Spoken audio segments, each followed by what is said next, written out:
Então hoje eu queria comentar falando para vocês um pouco sobre a história da minha conversão, uma história que mudou tudo na minha vida.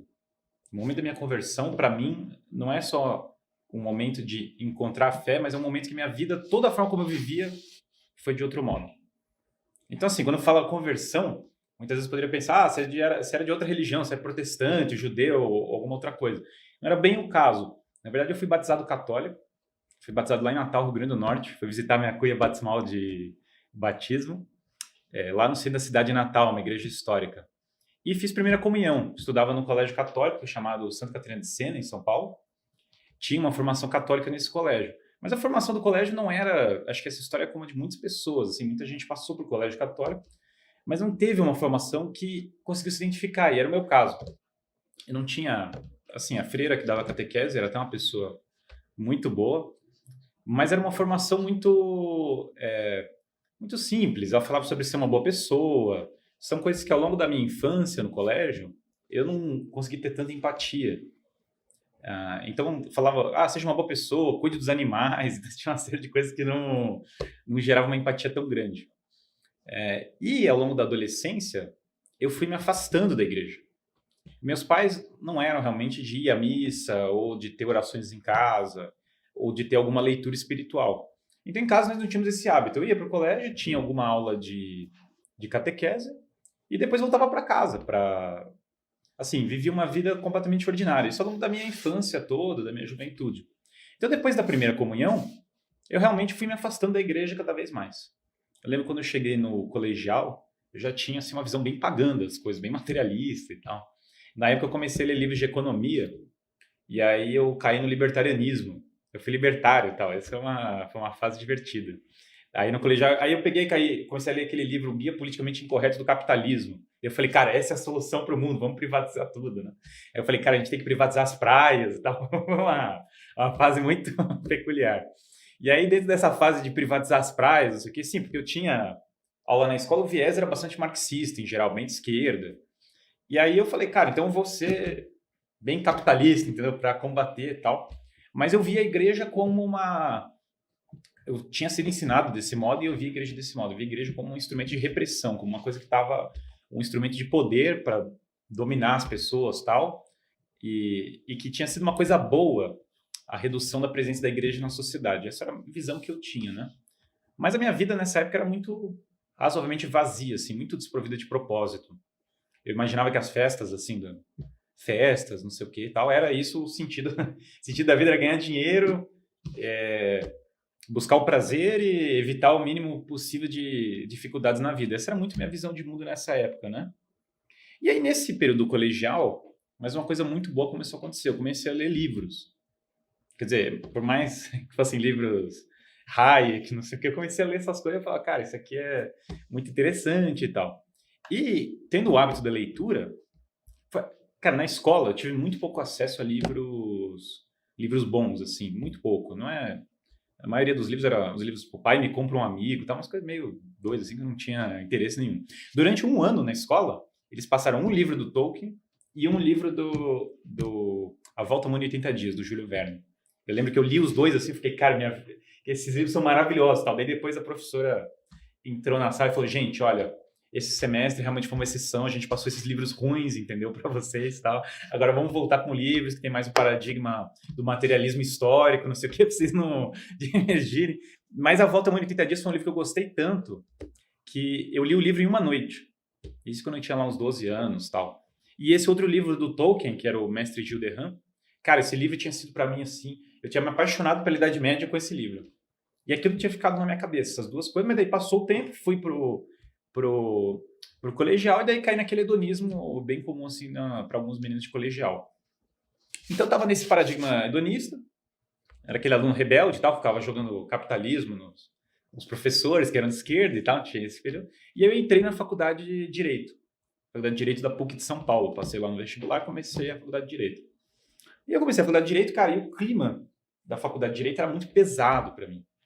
Porque, assim, lá no colegial a gente rebatia os professores e tal, fazia brincadeira com os professores e tal, mas na faculdade de Direito o marxismo tal, não era que nem não era de brincadeira, que nem na escola, o negócio era intenso. E eu via as pessoas muito tristes, assim. Eu lembro em concreto de uma festa que eu fui da faculdade, uma festa da PUC, que eu saí, cara, todo mundo, pessoal bêbado, aquela cara, aquele olhar desolado das pessoas e tal, e eu saí daquela festa e falei, cara, não é isso que eu quero para minha vida. Alguma coisa está muito errada aqui. E eu vi meus colegas mal, aquela ideologia sufocante, assim, era o positivismo jurídico, o marxismo, a teoria do Estado, aquela teoria do Estado maquiavélica, então aquelas coisas assim que eram realmente opressivas para mim. E aí eu comecei a fugir das aulas para estudar. Comecei a descer na biblioteca para estudar. Falei, cara, não dá para ficar daquele jeito. E aí tinha um amigo meu do colegial, simultâneo a isso, né? Um amigo meu do colegial, ele falou, cara, olha, eu gostava bastante de política, ele falou, cara, o debate político tá pegando fogo no Orkut, você tem que ir pro Orkut, tá? Você tem que ir pro Orkut para ficar lá, entrar no debate, começar a tretar lá no Orkut. Eu falei, tá, a última vez que eu tinha usado o Orkut, pra vocês verem o nível, né? Meu nível altíssimo na época, foi para postar as fotos da viagem de formatura. Viagem de formatura, essas porcaria de fotos, tava lá postado. Daí eu entrei no Orkut para briga, para começar a comprar briga de política. E no Orkut naquela época, tinha, nesses grupos que debatiam política, tinha muitos apologistas cristãos e católicos. E eles iam postando autores, era uma coisa que na época era comum. Hoje em dia o debate político até tem muito menos autores do que tinha na época, né? Que as pessoas citavam mais autores para fundamentar Tinha uma coisa de que, especialmente a direita política na época, se via muito intelectualizado na época. Era um começo que tinha... Porque a esquerda tinha dominado as universidades. Daí o pessoal da direita falou, não, a gente estuda também. Daí começou a mostrar um conteúdo, e ainda mais, a gente estuda melhor do que o pessoal da esquerda que está nas universidades. Então tinha esse clima na época. E aí as pessoas postavam autores. Então esses autores que o pessoal ia postando, eu ia pegando e anotava os nomes, ia pesquisando e ia descer na biblioteca, matava a aula da PUC, descia na biblioteca e ia ler os autores. Daí eu abria, então. O que eu comecei a ler? Dostoiévski. Primeiro choque, né? Eu comecei a pesquisar e falar, Dostoiévski era cristão. O cara tem uma vida extremamente imoral, mas era cristão, piedoso e arrependido da vida dele. Falei, cara, isso eu não sabia. Daí eu olhei, era Shakespeare, era cristão, provavelmente católico, como tem um estudo do Joseph Pearce muito bom sobre isso, falando que Shakespeare é católico. Cervantes lutou na Batalha de Lepanto, do lado dos católicos, uma guerra. Então, como você vê que os grandes autores da literatura, eles eram cristãos e a grande maioria deles católicos. Um negócio que me chocou. Depois, eu olhei lá e falei, cara, quem que são... Porque eu fiquei procurando quem são os grandes autores da humanidade, que ninguém me apresentou e pelo visto aqui na faculdade também não tem. Que antes, quando eu estava na escola, eu ainda tinha a ilusão de que eu ia chegar na faculdade e eles iam me passar os grandes autores da história. Quem que eram os grandes autores? Daí que eu cheguei na faculdade e não tinha os grandes autores. Eu falei, cara, eu vou ter que ir atrás por conta própria. E aí eu comecei a ler Dostoiévski, Platão, Shakespeare, Cervantes. Comecei a procurar. Platão, pelo que eu via na faculdade, eu tinha que abrir o livro e ver um marxista. O primeiro livro que eu abri do Platão estava discutindo a imortalidade da alma. Aí eu parei e falei, cara, esse é o fundador da filosofia, o cara, um dos maiores filósofos de todos os tempos. E esse cara está discutindo a imortalidade da alma. Para mim, aquilo ali era inconcebível, cara. Eu nunca imaginei que ia abrir um livro e ia ter a imortalidade da alma nele. Para mim, tinha que ter alguma discussão sobre luta de classes, entendeu? Devia ser algo nessa linha. Ou alguma discussão sobre livre mercado, né? Pior ainda, discussão sobre livre mercado, sobre privatizar prazo, e não era disso que eu estava falando. Então eu abri esse livro do Platão e eu fiquei com aquilo na cabeça. Aí eu comecei a ler Os Irmãos Karamazov, do Dostoiévski. Os Irmãos Karamazov é um livro muito difícil, né? Daí eu comecei a ler e tal, ficava lá com o livro. E cara, a experiência do livro foi muito impactante, porque o ateu é muito bem feito, mas o exemplo cristão é muito forte, especialmente do Padre Zósimo. Comecei a ler lá o Padre Zósimo e falei, cara, isso aqui tem alguma coisa aqui muito forte. Uma coisa que tem densidade, que é real. Tinha uma cena, tinha um menino, o menino era esquerdista, voltairiano, né? Daí ele tá na cama morrendo, e aí que é o Collier, e ele tá na cama morrendo e tal, e daí o Alexei fica do lado dele na cama, né? E aí ele fala assim, não, me deixa e tal. Ele fala, não, eu acredito na vida eterna, acredito na imortalidade da alma, vou ficar aqui do seu lado. E aquilo ali me impactou muito, sabe? Então eu fiquei com aquilo na cabeça. Mesmo, você veja, eu li lá no Platão, alma imortal, cara, eu não sabia nem direito o que era alma. Na verdade, a palavra alma nunca tinha aparecido na minha vida. preciso saber se Deus existe. Fiquei com isso na cabeça. Fixei na cabeça. Daí eu voltei para o Orkut. Na época, esse debate, se Deus existe, ele estava em alta. Era um debate que estava muito forte. Anos 2000, final dos anos 2000, esse debate estava forte. Desde que teve o 11 de setembro, começaram a aparecer muitos apologistas ateus na época, e daí começaram a ter respostas cristãs para esses apologistas ateus. Era a época do Richard Dawkins, desse tipo de coisa. E aí eu caí num professor que é protestante, que era o professor William Lane Craig, mas que era especialista em debater a existência de Deus. Aí eu comecei a assistir os debates do William Lane Craig, e eu falei, cara, esse cara tá ganhando todos os debates. O cara ia no debate, até eles pararam de fazer debate como esse, porque justamente o cara ia e ele ganhava todos os debates. Vai ter um debate depois que ele ia marcar com o Richard Dawkins fugiu, daí deixou a cadeira vazia, daí ele debateu com a cadeira vazia no debate que o Richard Dawkins vazou. E aí eu comecei a assistir e falei, cara, esse cara, ele sabe o que ele tá falando. Ele tinha argumentos filosóficos profundos, ele tá mostrando que Deus existe, e, cara, esse negócio é real.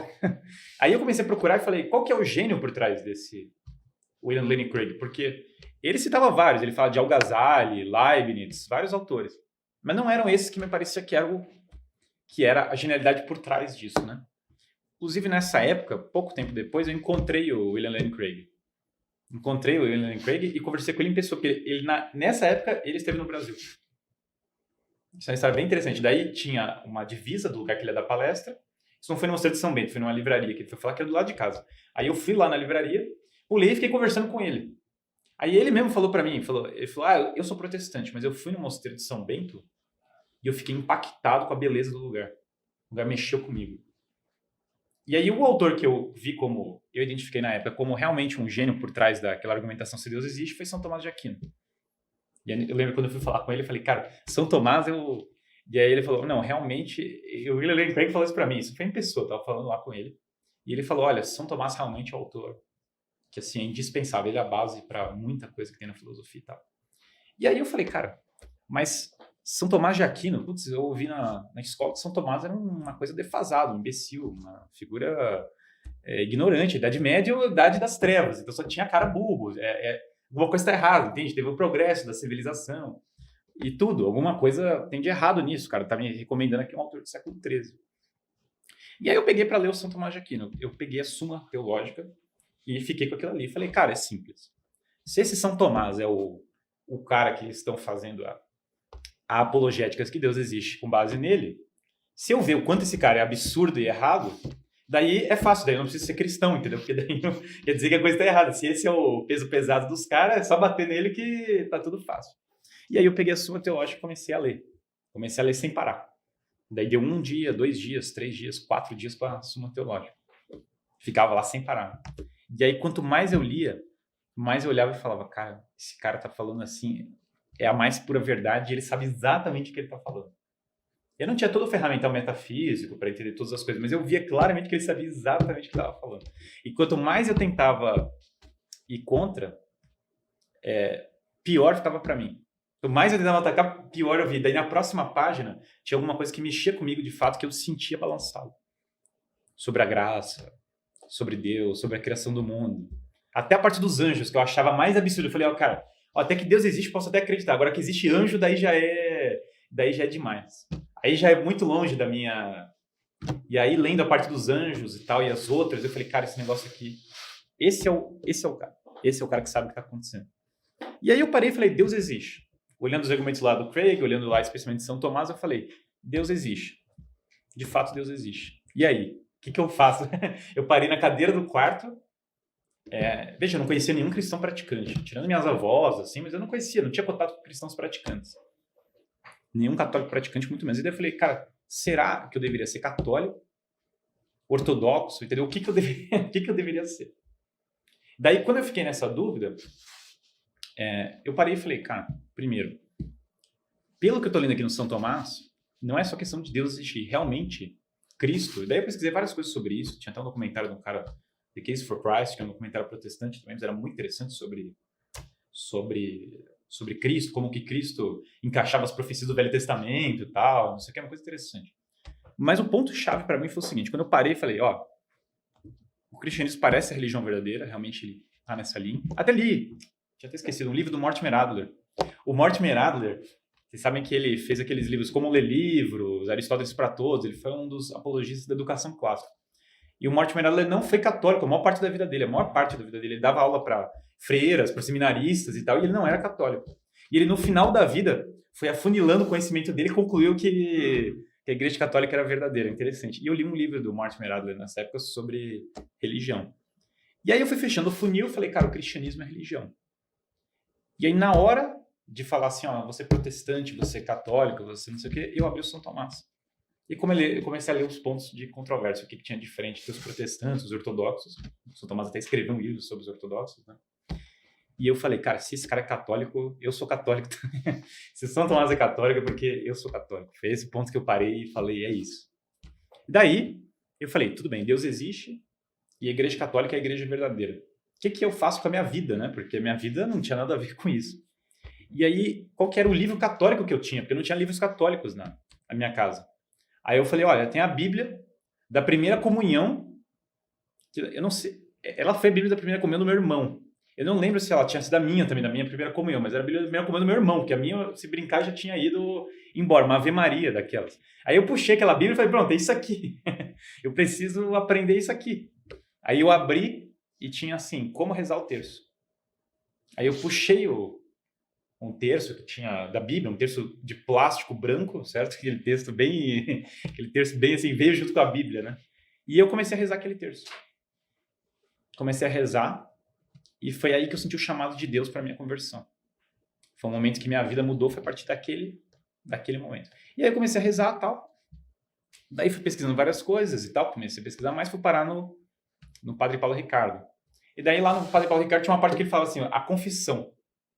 Daí eu assisti o vídeo da confissão e falei, preciso me confessar. E era isso, eu rezava o terço todo dia, lia a Bíblia e falava assim, bom, preciso me confessar. Foi tudo nesse... Eu comecei a rezar o terço, eu comecei a rezar todo dia. Eu falei, ué, se isso aqui é verdadeiro, cara, eu preciso botar isso aqui pra frente, precisa ser assim, minha vida precisa ser assim. E aí eu falei, cara, quem que sabe onde que eu vou me confessar? Eu não sabia o que era uma paróquia. Detalhe, quando eu peguei esse texto, eu não sabia o que era uma paróquia e eu não sabia rezar mais o Pai Nosso. Eu só lembrava como rezava a Ave Maria. O Glória e o Pai Nosso eu já tinha esquecido. Esse era o meu nível de doutrina na igreja, era saber o que era o Pai Nosso. Não sabia, não tinha noção de que Cristo era Deus na doutrina cristã. Não tinha noção disso. Isso para mim nem tinha ficado claro ao longo de toda essa trajetória. E aí fui aprendendo essas coisas, vi esse vídeo da confissão. Daí eu fui falar com a minha avó. Daí eu falei, ó, avó, que minha avó era a única pessoa que eu sabia que tinha se confessado, assim, pra vocês terem... Falei, vó, como é que eu faço para me confessar? Daí ela falou, ó, tem uma igreja que eu gosto muito, no Higienópolis, igreja Santa Terezinha, do Menino Jesus, não sei o que. Quer dizer, aquele comentário assim que ela tinha ido na igreja há 30, 40 anos atrás, sabe? Tinha até igreja com confissão muito mais perto da minha casa, mas enfim, ela falou essa.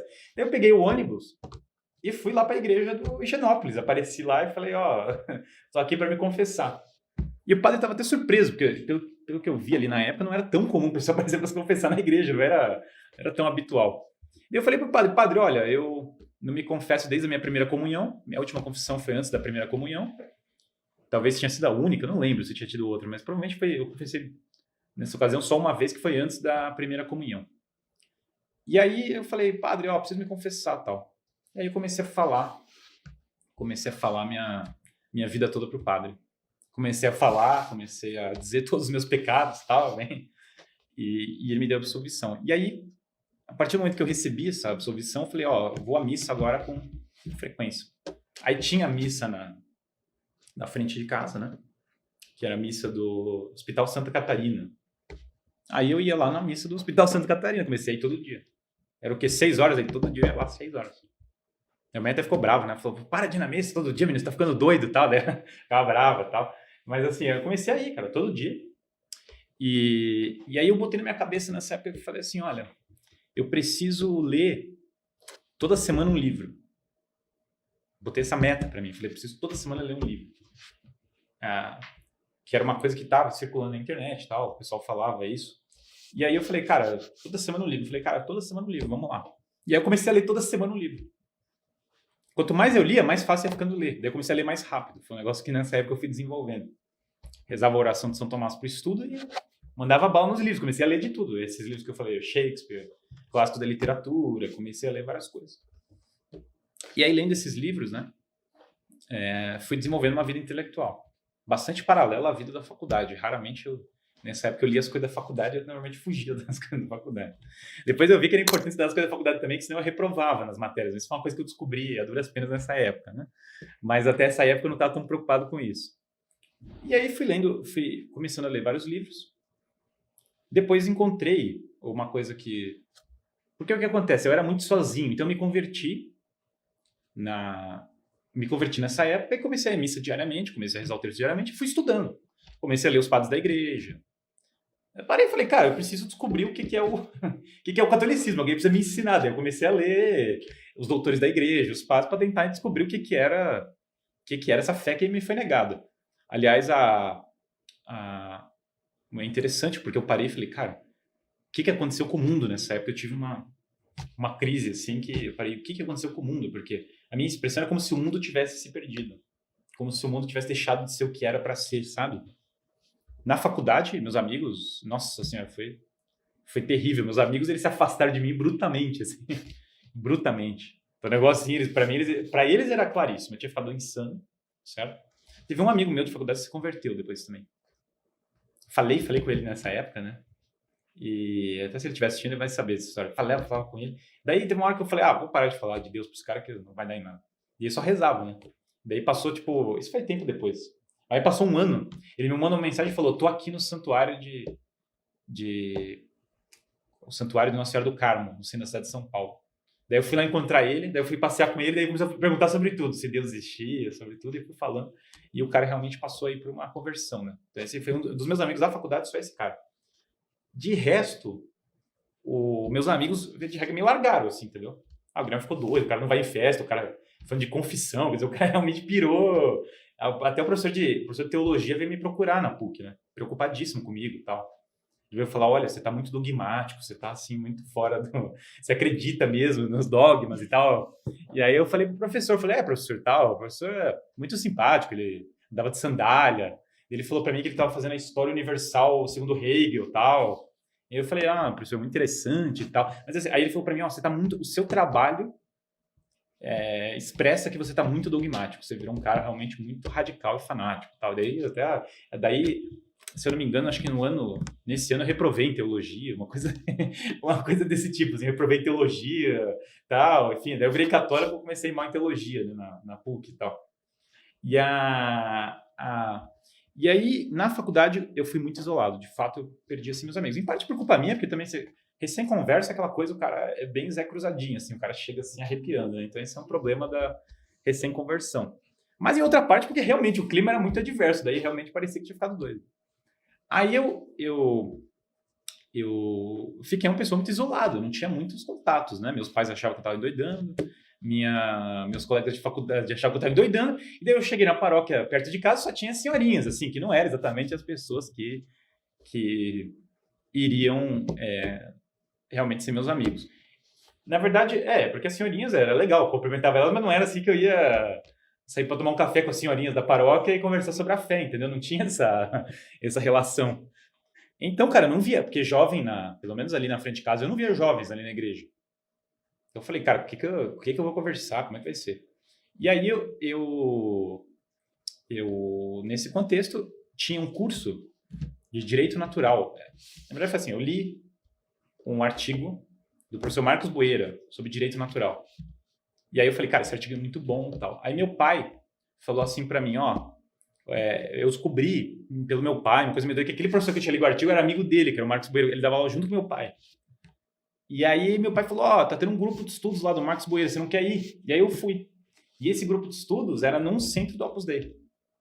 Daí foi lá no centro do Opus Dei que eu comecei a fazer amizade com as pessoas que eram católicas. Porque dali foi o primeiro... Aí tinha um monte de jovens estudando, buscando a fé. Daí eu falei, cara, agora encontrei um lugar que pelo menos as pessoas que eu conseguia ter acesso, daí se abriu o mundo inteiro para mim, né?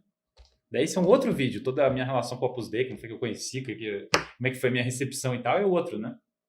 Mas foi nesse grupo de estudos do Marcos Boeira que eu virei professor, que eu comecei a dar aula. Porque um dia o Marcos faltou no grupo e falou, vai lá e fala sobre Chesterton e o distributivismo. Sugeriram esse tema. Daí eu peguei uma câmera, que nem tá uma câmera aqui agora, e comecei a falar sobre o tema. Foi a primeira aula que eu dei na vida. Eu nunca tinha dado uma aula na vida. Eu virei professor aquele dia, por causa do grupo de estudos, estava lá como aluno, ligaram a câmera, eu falei e virei professor naquele momento. De lá para cá, eu virei professor. Então, foi bem assim nessa época, logo depois da minha conversão. Esse vídeo até hoje é muito engraçado. Foi o primeiro vídeo que eu fiz na vida, eu mal preparei o que eu estava falando naquele vídeo, tal, só falei umas coisas na minha cabeça. Eu era super jovem e ainda até hoje as pessoas me reconhecem. Ah, você é o cara do vídeo do Chesterton e o distributivismo, tá? Então, negócio. O vídeo... É que, de fato, era um tema que não era... Na época, tinha pouca gente falando sobre o tema, né? E eu gostava muito do Chesterton, muito dos autores que eu comecei a ler nessa época. Foi um autor que me impactou muito na minha conversão. E aí eu fui fazendo amizade com várias pessoas, pessoas da igreja e tal. Eu segui um conselho daquele livro A Vida Intelectual e eu fui rondando, procurando intelectuais, pessoas que pudessem me ajudar na minha formação e tal. Intelectuais, especialmente católicos e tal, mas de vários perfis, para poder saber o que ia ser, o que não ia ser e tal, como é que eu conseguiria melhorar na vida intelectual. Então isso foi uma coisa que eu fiz bem à risca, né? Anos depois, eu descobri uma história que mudou bastante minha vida. Meus pais me contaram que antes de eu nascer, eu tive um contato com o Papa João Paulo II. Muito doida essa história. O Papa João Paulo II, eu nasci em Natal, Rio Grande do Norte. E o Papa João Paulo II estava visitando Natal no ano que eu nasci. Ali em 91 e tal. E minha mãe foi lá para ver o Papa passando na avenida. E ela subiu num carro para poder recepcionar o Papa quando o Papa passasse. E aí o Papa viu que minha mãe estava grávida. E aí, quando ele passou, ele fez uma bênção para minha mãe, porque ele viu que ela estava grávida. E quando eu nasci, eu fiquei uma semana na incubadora, eu tive complicações do nascimento. E meus pais atribuíam o meu nascimento, a minha cura da doença que eu tive, a essa bênção do Papa João Paulo II. Meus pais me contaram isso faz pouco tempo, né? Eu passei toda essa história da conversão e tal sem saber. Mas hoje eu entendo que esse foi um episódio que foi muito importante para essa conversão. Foi assim um fator essencial para a conversão, foi essa bênção, né? Enfim, daí toda a minha jornada na igreja seria muito mais extensa, né? Essa é só a história da minha conversão, minha pobre e reles conversão, né? Depois eu tive que mudar, depois que minha conversão aconteceu, eu tive que mudar muita coisa da minha vida. Muita coisa. E todas elas foram muito duras, mas foram todas pro melhor, né? Todas pro bem, assim. Todas. Nossa, tudo no longo prazo melhorou. Se tem uma coisa que melhorou minha vida, que mudou, foi a fé católica. E assim, desde o começo, muito convicto, só existia uma igreja verdadeira, só tem uma fé. Por quê? Eu vim de fora da igreja, então, para mim a coisa mais confusa era a ideia de que a fé pudesse ser várias fés verdadeiras, só podia ter uma, porque eu dava fora, daí eu tinha que saber qual era a verdadeira, então não fazia sentido isso. Aquela época era uma época de muita esperança para todos os católicos, né? É uma época que o Papa Bento XVI era o Papa e tinha retomado a missa tridentina, era a época do JMJ em Madrid, era uma época que tinha uma esperança, sim, que muitos católicos tinham uma visão, a igreja estava tendo várias reconciliações na igreja na época, né, que o Papa Bento XVI estava conduzindo, que é um absurdo. Agora, hoje em dia, eles atacam o Papa Bento XVI, fizeram aquele filme Dois Papas, detonando o Papa Bento XVI, que é um absurdo insano. E eu me converti nessa igreja do Papa Bento XVI, que é a mesma igreja de sempre, a igreja de hoje, que é de todos os tempos, que continua sendo. E a igreja, na época, estava num momento de muita esperança, né? Da conversão de todas as pessoas, tá? Um momento muito alegre, assim, Então, as pessoas que eu fui conhecendo compartilhavam desse mesmo entusiasmo, né? Então é isso, gente. Assim, da parte da minha conversão, acho que eu vou pegar algumas perguntas agora. Deve ter algumas perguntas interessantes para eu responder, a gente dá uma olhada nelas. Uma pergunta muito boa do Ivan Guilhom aí. Ivan Guilhom? Ivan Guilhom é um dos melhores alunos que eu já tive. Ivan Guilhom foi meu aluno lá no ITA, professor lá do ITA. É o cara Ele fez uma pergunta excelente. Dos alunos mais interessantes. Guilherme, esse caminho para uma conversão passando pelo libertarianismo parece relativamente comum entre os meus conhecidos. Isso é apenas uma negação do marxismo ou tem algo a mais? Eu acho que tem um pouco algo a mais, porque assim, embora o primeiro passo é a negação do marxismo, o que eu acho? O libertário, ele rompe com essa educação marxista, esse establishment marxista, então já é um primeiro passo para o cara sair Só que, então o libertário ele vira individualista, ele vira uma espécie de materialista individualista, a tendência é essa. Mas só dele ter rompido a hegemonia atual do Brasil, ele já começa a estudar ideias diferentes. Outra coisa interessante que ele tem é que ele acaba valorizando a liberdade. Daí, essa valorização da liberdade, ele acaba tendo que procurar o fundamento da liberdade. Porque o materialista ele já é mais dogmaticamente contra o fundamento das coisas. O libertário, ele procura. O problema do libertário é que ele reduz a lei natural à não agressão. Ao PNA que eles falam, né? Só dele estar discutindo a lei natural, ele já começou a discutir, já começou a se aproximar da igreja. Então, embora seja uma lei natural extremamente reduzida, extremamente parcial, já é uma discussão de lei natural. Isso certamente impacta as pessoas. Então, eu acho que o libertarianismo ele quebra um pouco a hegemonia do discurso de esquerda, do discurso mais superficial da esquerda, e dá essa outra linha da lei natural, aponta para a lei natural. Mas, se as pessoas superar o libertarianismo, eu acho que ela tem uma visão mais ampla, né? O libertarianismo, ele tende a ser um pouco mais... ele é comum para jovem, né? Porque é uma postura um pouco mais jovial, assim. É uma postura que, com a maturidade, tende a se dissipar o libertarianismo, né? Seria ótima live sobre o filme Dois Papas. Bom, podemos fazer também, mas é para falar mal disso, porque filme lixo de apologia da teologia da libertação, isso aí não tem que nem que... Uma vergonha, como é que... Até a Dilma botaram no filme, até a Dilma. Assim, não tem paciência para coisa de dois papas. Eu quero falar mal do Papa Bento XVI. Parece que o Papa Bento XVI acobertou pedófilo, nazista. Putz, vida. O Papa Bento XVI, foi na época dele que começou a pipocar todas as coisas de pedofilia, justamente porque ele estava cavando. Justamente porque ele estava investigando e procurando e querendo tirar o pessoal das posições de poder. É um absurdo que atribuam isso aí. É uma vergonha que esse filme, viu? Mas, enfim, a gente pode fazer uma live. Guilherme, você disse aí na live que Tomás de Aquino escreveu um livro sobre os ortodoxos. É Contra o Erro dos Gregos, chama o livro. Não é um livro comum de se achar. Eu achei na internet na época, não é comum. Contra o Erro dos Gregos.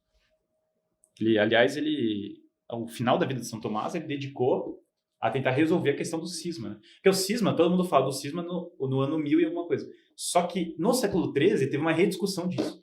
Até o fim do Império Bizantino, teve várias vezes que rediscutiram o cisma. Então o cisma não foi um momento único, que ali cismou e daí cortou relações. Até a queda do Império teve vários momentos que poderia ter voltado à Igreja Ortodoxa. O Papa e o São Tomás de Aquino, até o final da vida dele, tentou resolver esse cisma com a Igreja Ortodoxa. Daí o que acontece? Ele faleceu antes de levar mais adiante essas conversas, né? Mas São Tomás tinha essa preocupação muito grande, porque a maioria dos católicos tem, porque a Igreja Ortodoxa, ela é muito importante o retorno dela para a Igreja Católica, para todos os católicos. Para todos, porque é um pedaço da Igreja que se perdeu, sabe? Uma coisa horrível. Então São Tomás escreveu esse livro Contra o Erro dos Gregos, né? Livro pouco conhecido, bem pouco conhecido. Aliás, São Tomás de Aquino, via de regra, as pessoas só conhecem a Suma Teológica. A pessoa não lê a maior parte dos livros dele. Suma contra os Gentios, às vezes, as duas sumas, mas a Catena Áurea agora começou a pipocar os livros. Catena Áurea, várias coisas estão começando a aparecer, né? Boa tarde, Guilherme. Sou um católico ferrenho, adoro o governo do Augusto Pinochet. Estão querendo contradição, ao meu ver? Cara, assim, eu não acho que esse é o tipo de discussão que eu vou levantar aqui, entendeu? O Pinochet, no Chile eles estão se matando, eu sei lá, no Chile eles estão se matando até agora sobre isso. Eu que não vou responder, daí o chileno, tem uns que falam Pinochet fascista, os outros falam que Pinochet salvou o país, eu sei lá, do negócio do Pinochet. Eu não vou me meter nessas coisas, não. Acho legal a pergunta, mas eu não vou me meter nessa polêmica, eu sei lá. Teria que estudar muito o negócio do Pinochet, ler lá o que ele fez no governo dele, ler os detalhes, para saber o que é. Esse é um problema também. Às vezes o pessoal, sobre política, cara, política é um assunto muito delicado. Para você fazer um juízo, você tem que olhar as coisas com muito cuidado. O pessoal pega bandeiras e taca elas como se fosse simples. Alguns erros são muito claros, claro. Pinochet dizem que ele foi um ditador, um cara que matou gente e tal. Isso é uma coisa muito ruim. Se foi isso daí, o negócio é horrível. Mas eu também não conheço todos os fatos históricos do contexto da coisa para fazer uma avaliação. Nesse caso específico, né? É isso, gente. Você perguntou sobre a palestra, a aula do Rio de Janeiro, você vai ter? Sim, a palestra do Rio de Janeiro é o seguinte, dia 8, eu vou falar, procurem o Vicariato de Educação do Rio de Janeiro, tem a página deles lá no Instagram, que está lá com o evento. E no meu próprio Facebook, se vocês entrarem lá no meu Facebook, vai ter a foto do evento, certo? Então aqui mesmo, para quem está vendo no Facebook já está aqui, tem lá a foto do evento, que é dia 8.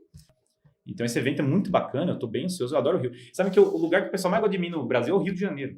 Toda vez que eu vou lá no Rio, tem um monte de gente que gosta de mim, pessoal sou bem recebido, eu me divirto. Tipo, tem uma coisa com o Rio de Janeiro que eu adoro lá, o Rio de Janeiro. Eu tenho um carinho gigantesco pelo Rio de Janeiro, eu acho um lugar maravilhoso. Tem muitos problemas de fato, mas problemas sociais, tudo, violência, as coisas que estão acontecendo, mas eu acho um lugar maravilhoso. E o Brasil começou lá com o Rio de Janeiro, né? Então é um lugar que me agrada muito e eu vou falar lá. Aliás, quem me convidou foi o Padre Douglas. Padre Douglas, que eu tinha dado aula ao Padre Douglas quando ele era seminarista. que eu fui dar uma palestra junto com o padre José Eduardo, lá na Arquidiocese do Rio de Janeiro. O padre Douglas era seminarista, agora ele é padre, daí ele me convidou agora para esse evento também. Então é muito legal, fico muito feliz com essa palestra. Quem for lá do Rio, pode aparecer lá. Qual é a importância de escolher bem a amizade para a vida intelectual católica? Toda a importância do mundo. Veja, não é que você só deve fazer amizade com católicos praticantes, mas especialmente no começo da vida de conversão, quando você está se aproximando da igreja, você tem que conviver com pessoas melhores do que você. Se você não conviver com pessoas melhores do que você vai ser arrastado para baixo. Isso é um fato. Quanto mais você está no começo da conversão, mais importante é esse fato. O pessoal é muito ingênuo, às vezes, com a questão da amizade. Porque se a pessoa não tem ainda a maturidade para conseguir levar a fé ou levar uma vida de estudos para aqueles amigos que são contra isso, ela não deveria passar tanto tempo com essas pessoas, porque arrasta para baixo. Gente, amizade é uma coisa que tem que ser muito bem escolhida. A amizade pode elevar a pessoa, pode fazer a pessoa muito boa, ou pode acabar com a vida da pessoa. Tem muita amizade que acaba com a vida da pessoa, que não é amizade de fato, é uma anti-amizade. Então, a conversão muitas vezes envolve largar a amizade com muita gente, sim, claro. A conversão envolve, muitas vezes, você deixar de lado algumas amizades. Por quê? Porque você não pode arriscar o bem mais precioso que você está adquirindo por isso. Depois que você tiver uma maturidade um pouco maior, que vai adquirindo uma vida de piedade, uma doutrina mais sólida, daí você vai fazendo amizade com aquelas pessoas que têm uma virtude natural boa, mas que não tem que não tem a fé. Então, é uma escada, não é uma coisa que você pode pegar e falar assim, vou fazer apostolado na Cracolândia agora, acabei de me converter. Não vai dar certo, não vai funcionar. Então, cada um tem que entender o seu. Não, tem uma vida de piedade. Depende da pessoa. Então, é uma escadinha. As pessoas têm que, começo da vida de piedade, conviver com pessoas muito melhores do que a gente. Esse é o melhor receita. Como faço com os filhos que cresceram na igreja e depois da faculdade da PUC não vai mais na missa, nem no Natal? Olha, primeiro caso, rezar, né? Segundo, tentar passar bom conteúdo para eles. Mas é rezar, ter boa relação com os filhos e tentar passar bom conteúdo. Não tem uma fórmula mágica fora essa. Essa é a melhor coisa. Primeiro, oração. Depois, se mortificar por eles. Depois, ter em mente que eles tenham bons conteúdos, que eles possam estudar coisas boas, massa material. E depois tentar começar a amizade. Mas é triste. Muita gente entra na faculdade e perde a fé, porque é uma propaganda monstruosa contra a fé. Acontece. A escola também. Se não cuidar da escola, os meninos perdem a fé porque a escola não ensina a fé. Claro que isso é determinante.